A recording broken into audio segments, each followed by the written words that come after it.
সুপ্রিয় দর্শক, আজকে যে বিষয়টি নিয়ে কথা বলবো সেটা হচ্ছে হাঁটু ব্যথার আধুনিক চিকিৎসা এবং কারণ। হাঁটু আমরা সবাই চিনি যে হাঁটু কোনটাকে বলে। হাঁটু ব্যথার অনেক কারণ আছে। সবচেয়ে যে কারণ বেশি যেটা হচ্ছে সেটা হচ্ছে অস্টিওআর্থ্রাইটিস বা হাঁটু ক্ষয়জনিত যে সমস্যাগুলোর কারণে ব্যথা হয় সেটা হচ্ছে অস্টিওআর্থ্রাইটিস।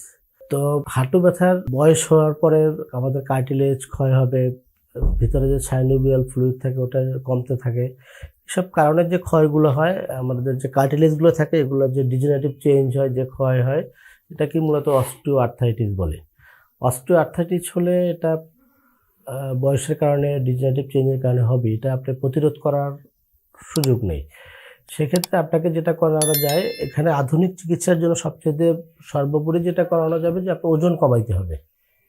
ওজন কমানো এবং নিয়মিত ব্যায়াম করা, যেসব লাইফস্টাইল মডিফাই করা, এবং হাঁটু ব্যথার আধুনিক অনেক চিকিৎসা আছে যেটা আপনার ইউরোপ, আমেরিকাতে বা বাংলাদেশেও এখন শুরু হয়েছে, যেটা হচ্ছে ওজন থেরাপি, তারপরে হচ্ছে পিআরপি, স্টিম সেল থেরাপি, এবং স্ট্রেস অস্টিওআর্থ্রাইটিস যদি স্টেজ 3-4 হয় সেক্ষেত্রে আপনাকে নি রিপ্লেসমেন্ট সার্জারি অথবা আরও অনেক ধরনের অটোপ্লাস, অনেক ধরনের সার্জারির চিকিৎসা আছে, যেটা করলে আপনি ভালো থাকবেন।